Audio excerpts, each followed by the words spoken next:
right. Should we kind of do it like the last time? Put one right there. We'll put another one right here. We're going to face maybe an angle-ish. That's sort of our angle. Hello, everyone. Oh, it's so good to see all of you. Yes, we're back there in our cage reminiscing about the last time we were here in front of you about 5 minutes ago, and it was wonderful. But right now, we have a completely different story to tell you.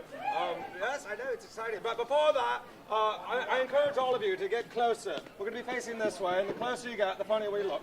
There we go. Yes, let me introduce ourselves. Wait, we already know. This is Carl. Everyone say hello, Carl. This man, he needs no introduction. And I am Nigel, and we are about to do a stupendous show for you. This is Blake. Everyone say hello, Blake. Yes, and you two, go out there. I need more people. I need more adoring fans of the World Showcase players. And or alumni. 1, 2, 3. Free beer! Wait. It really happens this time. I'm waiting. Maybe they'll go there and get more people. What show do you think we're going to be putting on? Romeo and That's right, Edna. So you all know the basic premise. This takes place in Verona, Italy. We're going to have two families, and the roles of the family are played by you, the audience. So I'm going to split the audience right here down the middle. Right? Yes, right.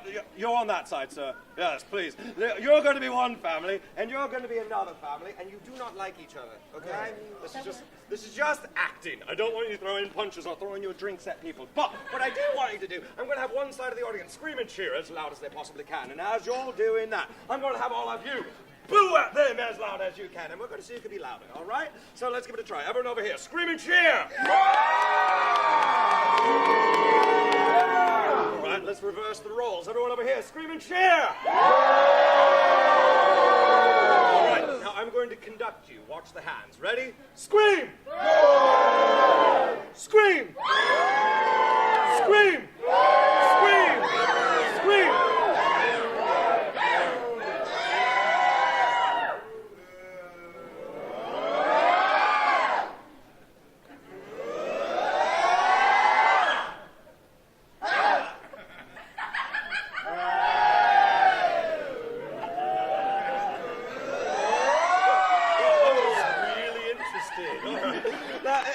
Time to get started. We're going to get Blake and Carl right back out here. But before we do that, are you ready for some comedy? Say yes! Are you ready to see a show? Say yes! Are you ready to throw us money? Say yes! No!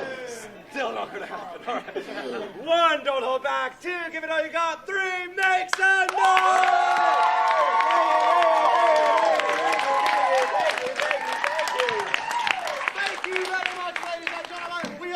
Showcase players, and this afternoon we are quite honoured to bring to you the unusually excellent, though somewhat lamentable tragedy we call Romeo and Edna, and the crowd goes wild! Now our story takes place in the fair city of Verona, Italy, so everyone take up your hands, bring out your inner Italian and say, Ah, Verona! Ah, Verona! Now this seemingly tranquil town was in all reality sharply divided. I got this family right here. That's right, there was a bitter feud between two families that caused everyone in town to choose sides and take up arms. My family, scream at them and take up your arms. My family, scream at them and take up your legs.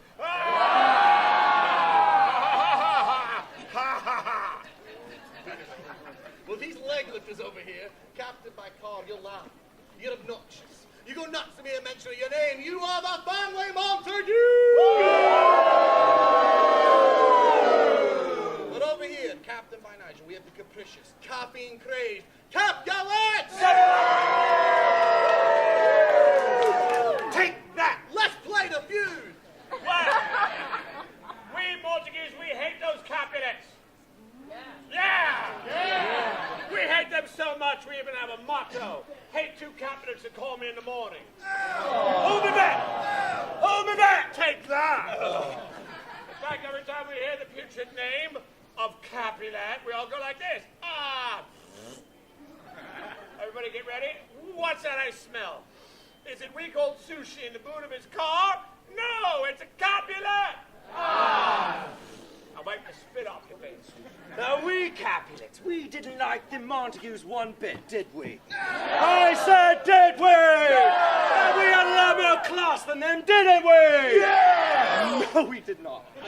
In fact, anytime we heard that future name of Montague, we say this in our very best English, Italian, via New Jersey accent. Hey, forget about it. Forget about it. Let's try it together. What's that on the bottom of my shoe? Oh, it's nothing but a Montague. Hey, forget about it. Is it a Capulet? Ah! Montague. Hey, forget about it. Montague. Hey, forget about it. Ah! Put a cork in it. We get it. You don't get along. There are great big fights, rumbles, disturbances on the street. If you two don't stop it, I will turn the theme park around. There was one It's Spaceship Earth. with Judi Dench. She's a dame. She is a dame. Yeah. Was that a joke? Yeah. This is a bad one. Where am I at? What's happening? I don't know. Oh yeah! There was one thing that both families could agree upon. What? And that's I never ever should have Montague. Montague. Hey, forget about it. I never should have Capulet. Ah! Ever be married, for this would form a capagoo. Really? Exactly. That is the one rule that is never to be broken. Every rule never to be broken. There's always someone willing to smash it to bits, and thus introducing the hero of the story. That's right. His name was Romeo. He was a showgirl with yellow ribbons in his hair. That's a different show. No. He was a young lad of 16. Yes. Chiseled features, flowing blonde hair, muscles on top of muscles. Kind of had a Thor thing going. Really? How old would you say he was? 16. Could he be close? Close to 16. No, close to me. It's Romeo!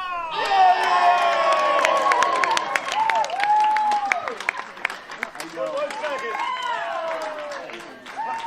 I have one question. How is he 16? He's been 16 a couple of times. Well, on our side of town, we had a very extraordinary lady with a very extraordinary name. And her name was... Oprah. Oprah's here. You get a car, and you get a car, and you get a car. Yeah, we all get cars! We'll get Tesla. No, Nigel, no! What? No! It's not Oprah! You don't get a car. Her name was Edna, and she was the most beautiful woman in all of her own. In fact, as Shakespeare himself would have put it, oh, she doth teach the torches to burn bright. It would seem she hangs upon the cheek of night. Oh. If you like it, then you should have put a ring on it.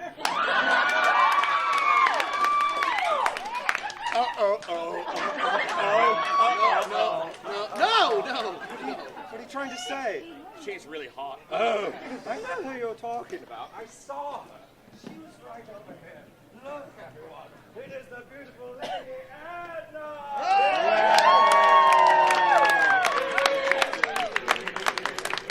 Miss Verona.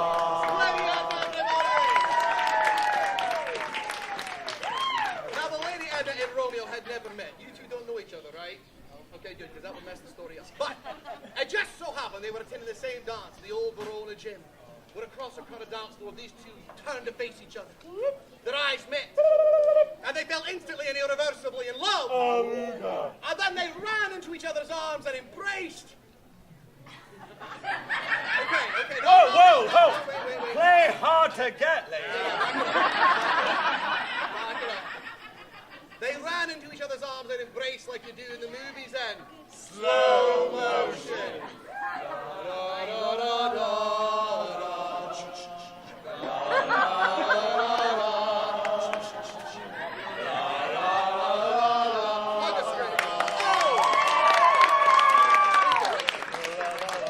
Well, there they stood on the dance floor gazing into each other's eyes. There you go. Their hearts were racing. Their lips were quivering.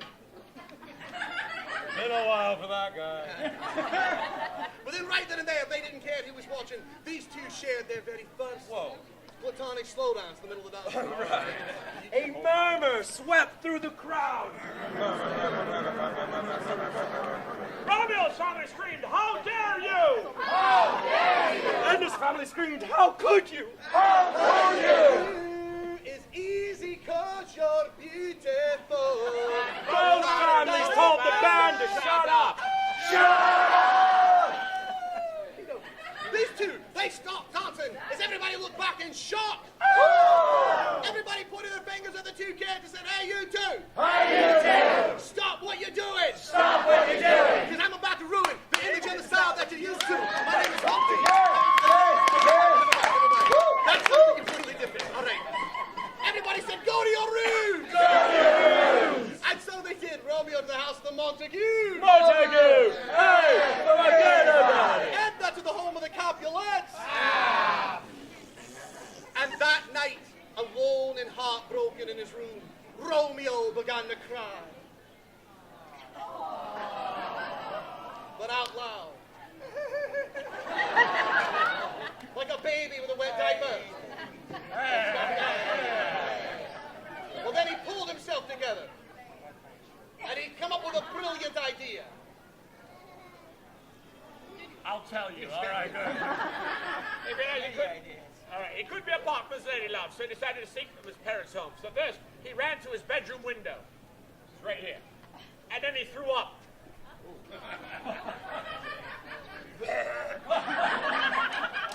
He threw up the window. Why he ate a window, I don't know. And then he ran to the town square. It's that one right there. Yes, he gestured romantically to his lady love's balcony, and he said, "But soft, what light through yonder window breaks?" Oh. All right, I'll break it down for you. But soft, but loud. My loud. But soft, My soft. but loud. But loud. My loud.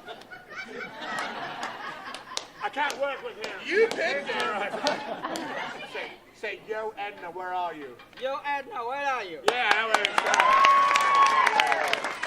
was Lady Edna, she was sound asleep in a rink-controlled duplex when she heard some man screaming strange things down below. So she decided to investigate. She ran up to her bedroom window.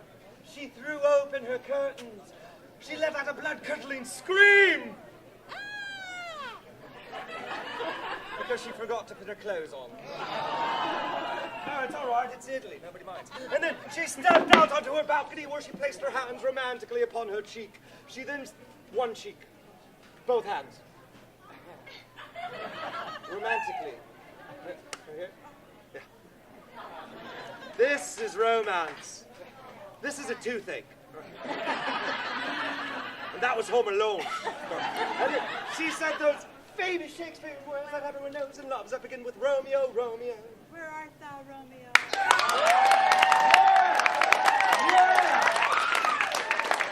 My family knows the script. Yeah, whatever. Not to be outdone, lady. Romeo. He went to Switzerland and he came back. He took a manly stance. And then, in pure Shakespearean prose, he made his presence known unto her.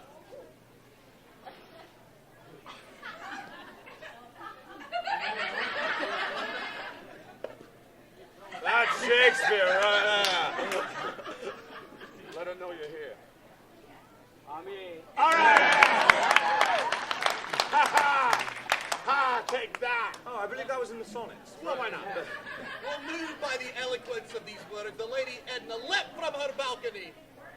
Why? She was so young. Oh, she just stepped off the box, all right? I panicked. And the two lovers met right over here in the rose garden. When a voice filled with passion, Lady Edna said, "Oh, Romeo, Oh, Romeo, I should rather die I should rather die than be apart from you, than be apart from you. my little squishy tush." My little squishy tush. And then, Carl, what are you doing? Making sure we got the right guy. And then Romeo, realizing death being neither proud nor practical, he said, "Edna, baby, Edna, baby. let us fake our deaths, Let us make us a day. and the families will leave us alone." And the family will leave us alone. My hot mama. Mama. At this, the Lady Edna began to weep uncontrollably, tears of joy.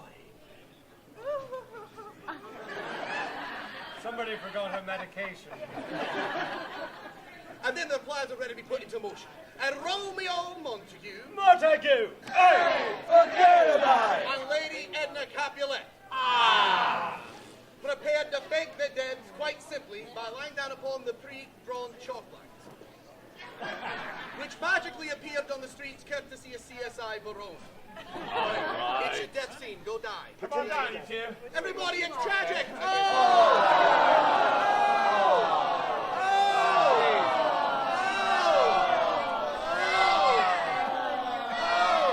All right, fine. I thought they'd never go. Well, there's I got a bag! Get back over here! And it's not your severance package. All right, get back over here. Yes, that would be more. There they lay. Lie. There they lie. No, it's lay. There they were. Whatever. Their eyes rolled back in their heads. Mouths hanging open. Tongue sticking out. Drool dribbling down the cheek. Wait, he's gonna do it! Hey, lady. I bet you didn't think you'd be doing this in the middle of Epcot, did you? At least not this early. Fortunately for everybody, the night passed quickly. When the sun rose the next morning, the families all realized that the children were missing. So they all ran to the town square where they saw this horrible scene. The entire village was visibly shaken. All of you were so upset you raised your hands to the heavens and shouted, why? Why? MCA!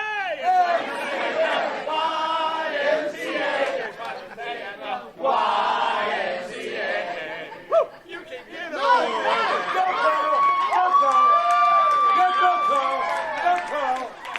Last time you do it, go call. You know, you're flexible for a guy that's been here this long. Yeah, Why are you singing that song? it's their song. What do you mean, their song? They're the village people.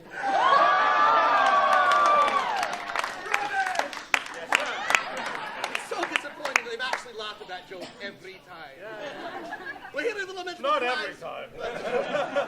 hearing the lamentable cries of their families, these two with cat-like reflexes leapt to their feet. Lead! It was also in slow motion. Upon standing up, everyone shouted, "You're alive!" You're alive! And then realizing the feud was stupid, everyone called the whole thing off by shouting, "Enough is enough!" Enough is enough! And there was a wedding and everybody cheered. And I'll bet you all know why. All you can eat shrimp. This crowd, open bar! My people. And so it was that Romeo Montague. Hey, forget about it! Hey, the feud's over. Hey, forget about it!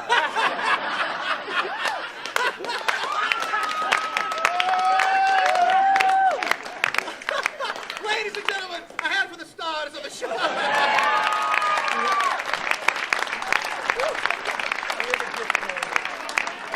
Thank you very much, ladies and gentlemen. That was the last Romeo and Edna. Yeah.